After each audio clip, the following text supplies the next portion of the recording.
The information reaching me now because of Akwa is that the man for over 2 weeks now, as in Ebura Akwa for over 2 weeks now, after the deputy governor of Anambra State, in on given Akari investigation about Okit of 18, Awil of 18, Ibo, Barabaka, they must pay and all these things. If Jemea concerning Akwa since then to up to today now, we never hear any press release. Nisa Akwa after this, Aka is Madonna.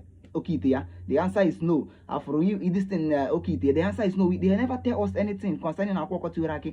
Had just a piyok overnight, just like that. So we want to ask Anambra State government, His Excellency Soludo, one bath. What is still going on? What is going on? You understand? Given MSC, all know the crime when we train Akwa Turaki. You people should let us know. You people should free the young man. You understand? Keeping him in Oka for over 2 weeks now, without telling us anything. Keep mute. He's sending a very bad signal. You understand? You people should wake up from the sleep and tell us, carry the investigation and tell us whether the man is right. We are